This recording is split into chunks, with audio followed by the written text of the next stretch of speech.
مسئلہ فلسطین پر مسلم ممالک کے بدلتے تیور۔ قریب 8 دہائیوں سے فلسطینی اپنی زمین، اپنی خود مختاری اور اپنے وجود کے ساتھ ساتھ قبلہ اول کے تقدس کی بقا کی جنگ لڑ رہے ہیں۔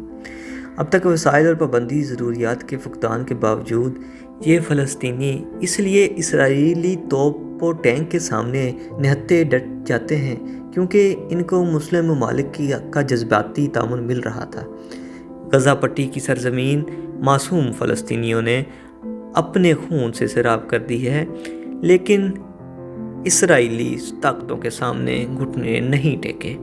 8 دہائیوں سے یہ فلسطینی دھماکوں اور لاشوں کے بیچ اپنی زندگی گزارتے آ رہے ہیں۔ امن ان کے حصے میں کبھی آیا ہی نہیں، موسم بہار کبھی دیکھا ہی نہیں، خوشی اور جشن کا موقع نصیب ہی نہیں ہوا، کیونکہ سوال تھا اپنے وجود، اپنی خود مختاری اور قبلہ اول کی تقدس کا۔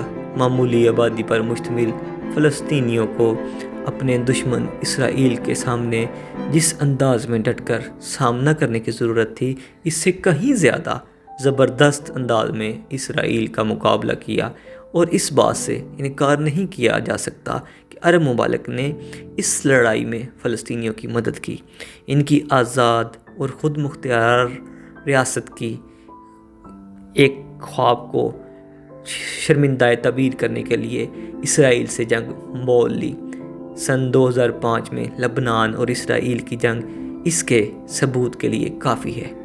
بقیہ عرب ممالک، وہ عرب امارات ہو یا سعودی عربیہ، مصر ہو یا بحرین، سوڈان ہو یا ترکی اور ایران، ان تمام مسلم ممالک نے فلسطینیوں کے شانہ بشانہ کھڑے ہونے کا ہر موڑ پر دعویٰ کیا، جیسا کہ پاکستان نے کیا اور کرتا آ رہا ہے۔ اور قریب ان ممالک کا اسرائیل سے بائیکاٹ کا سب سے بڑی وجہ مسئلہ فلسطین تھا۔ تمام مسلم ممالک اور کچھ یورپین ممالک بھی اس بات کے قائل تھے کہ فلسطین ایک آزاد ریاست ہے اور وہ اس آزاد ریاست ہونے کا حقدار ہے، اور مسلم ممالک کے مابین ایک زبانی قرارداد بھی تھا کہ جب تک فلسطینیوں کو ایک آزاد مملکت نہیں مل جاتی، تب تک عرب ممالک متحد ہو کر اسرائیل کو تسلیم نہیں کریں گے۔ لیکن فلسطین کے لیے مسلم ممالک کا یہ عہد 6 سے 7 دہائی سے زیادہ نہیں چل سکا، اور دھیرے دھیرے فلسطینیوں کے قاتل اسرائیل کے ساتھ ایک ایک کر کے ہاتھ ملانا شروع کر دیا۔ گزشتہ 2 ماہ کے اندر جو تصویر عرب ممالک اور اسرائیلی تعلقات کے حوالے سے دیکھنے کو ملی ہے، وہ یقیناً حیران کن اور فلسطینیوں کے ساتھ ایک بڑی غداری ہے۔ متحدہ عرب امارات، بحرین، سوڈان، مراکش اور وہ مسلم ممالک جنہوں نے فلسطین کو ابھی تازہ زخم کر دیا ہے، اور وہ ان کے ساتھ بہت بڑی غداری کی ہے، بیچ مزدہار میں انہیں لا کر بے سہارا کر دیا ہے۔ سعودی عرب اس قطار میں ہے، ترکی نے بھی اپنا سفیر روانہ کر دیا ہے۔ کچھ اور مسلم ممالک ایسے ہیں جو فلسطینیوں کے خون سے سنے ہوئے اسرائیلی ہاتھوں کے ساتھ ہاتھ ملانے کو بے قرار ہیں، اور بہت جلد یہ تصویر بھی صاف ہو جائے گی کہ فلسطینیوں کے پیٹھ میں اپنے ہی صف سے خنجر گھونپنے والوں میں کون کون شامل ہے۔ متحدہ عرب امارات نے کرونا وائرس کے دور میں فلسطینیوں کو ایک ماسک نہیں بھیجا، لیکن اسرائیلی مصنوعات کے بائیکاٹ کا فیصلہ فوراً منسوخ کر دیا، اسرائیل کے ساتھ ویزا فری معاہدہ کر لیا، اور بحرین، سوڈان اور دیگر اسلامی ممالک بھی فلسطینیوں کو درکنار رکھ کر اپنے مفاد کے لیے سودے بازی کے لیے آگے آ گئے۔ لیکن فلسطینیوں کا یہ پہلے دن سے ہی عہد تھا کہ ہمیں اپنے کاندھے پر اپنا سر رکھ کر چلنا ہے، چونکہ دوسرے کے سہارے خود مختاری کی جنگ نہیں لڑی جاتی۔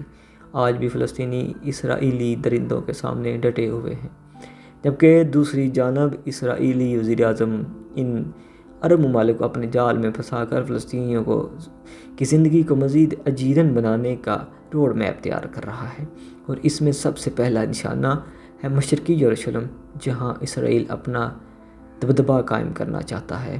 اسرائیل نے پہلے ہی اعلان کر رکھا ہے کہ وہ مشرقی یروشلم میں 1200 سے زائد گھر تعمیر کرنے کے اپنے منصوبے پر عمل کرے گا۔ اعلان کے مطابق وہ گیوات ہمتاس نامی علاقے میں 1200 سے زیادہ گھر تعمیر کرے گا، جو کہ 1967 کی سرحدوں کو عبور کرنے کے مترادف ہے۔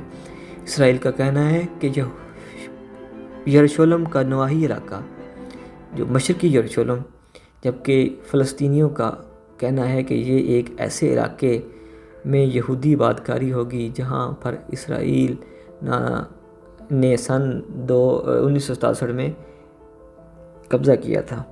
اسرائیل کے ٹیبل پر دوسرا ناپاک منصوبہ مقبوضہ فلسطین کی وادی اردن اور مغربی کنارے کے اسرائیل میں انضمام کا ہے۔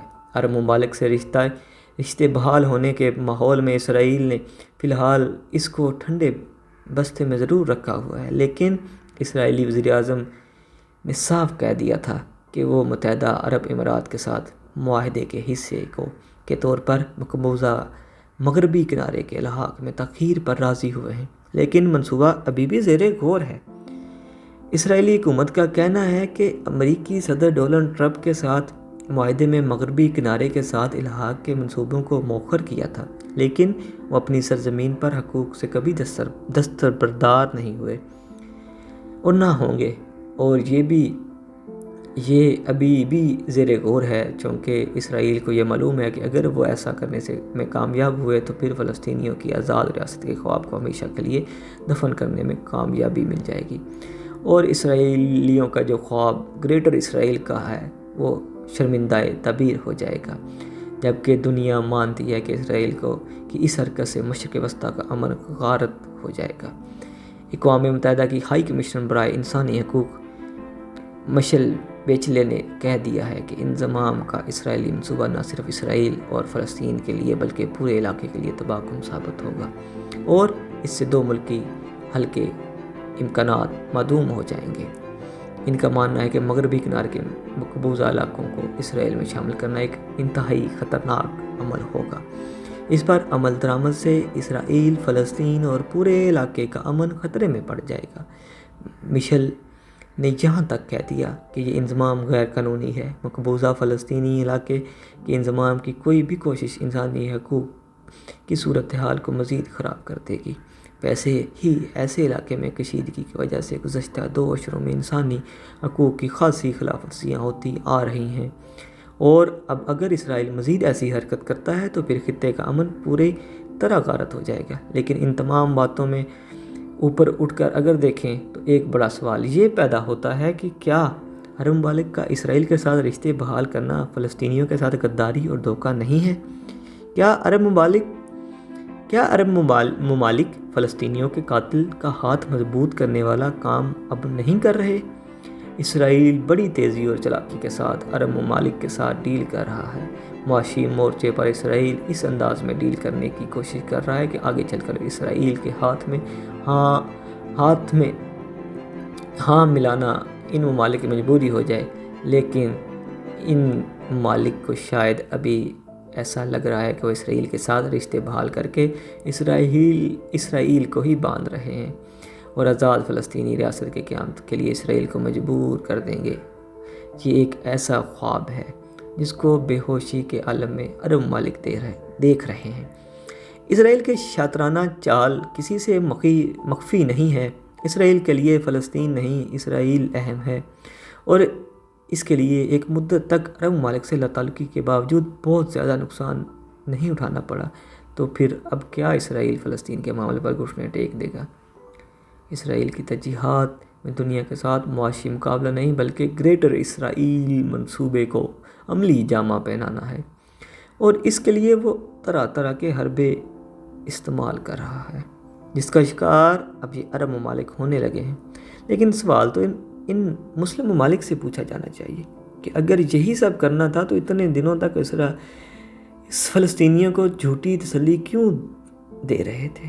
اگر یہی راستہ اختیار کرنا تھا تو فلسطینیوں کو اسرائیل کے خلاف سپورٹ کیوں کر رہے تھے؟ اگر اسی نتیجے پر آنا تھا تو پھر فلسطینیوں کو آزاد ریاست کا سبز خواب کیوں دکھایا تھا؟ آپ کو بدلے میں لاکھوں کروڑوں سرمایہ کاری کا تحفہ تو مل گیا، لیکن ان فلسطینیوں کو کیا ملا؟ ان کا پہلے دن سے ہی نقصان ہو رہا ہے۔ ہزاروں کی تعداد میں فلسطینیوں کی قربانی جن ممالک کی جذباتی تعاون کی بدولت ہوئی تھی، ان شہیدوں کو، ان کے اہل خانہ اور تباہ حال فلسطین کو کیا ملا؟ کچھ بھی تو ایسا نہیں ہے جس کو دیکھ کر کہا جا سکے کہ فلسطینیوں نے اس طویل مدت میں کچھ پایا ہو۔ اب تک فلسطینی تو صرف اپنے کھوتے ہی آئے ہیں، اور جس چیز کے لیے اپنوں کو یہ فلسطینی کھوتے آئے ہیں وہ ایک آزاد ریاست کا قیام تھا، جس کو شرمندہ تعبیر کرنے کے لیے ان تمام عرب ممالک نے ان فلسطینیوں سے وعدہ کیا تھا۔ وقت اور حالات کے بدلنے کے ساتھ ساتھ ان ممالک کے تیور بھی بدلے، ترجیحات میں بھی تبدیلی آئی، اور ملکی مفادات اس انداز میں حاوی ہوئے کہ اپنے ہی بھائی بہنوں کو بیچ بھنور میں چھوڑ کر بے یار و مددگار کر کے یہ بھی نہیں سوچا کہ ان کا کیا ہوگا۔ اور بات ہے کہ چند روایتی جملے تیار کر لیے گئے جو اسرائیل سے تعلقات بحال کرنے والا ہر ملک دہراتا ہے کہ ہم اسرائیل سے تعلقات ضرور بحال کر رہے ہیں، لیکن فلسطینیوں کے مطالبات کے حوالے سے ہماری جدوجہد جاری رہے گی۔ یہ صرف دھوکہ دینے والا جملہ ہے جس کو فلسطینی بہت اچھے سے سمجھ رہے ہیں۔ اب آگے کیا ہوگا اللہ جانے، لیکن پاکستان کے حوالے سے میں آپ کو اتنا بتاتا چلوں کہ پاکستان کے پرائم منسٹر عمران خان نے یہ واضح پیغام دیا ہے کہ ہم کسی صورت اسرائیل کو تسلیم نہیں کریں گے، ہم فلسطینیوں کے ساتھ ہیں۔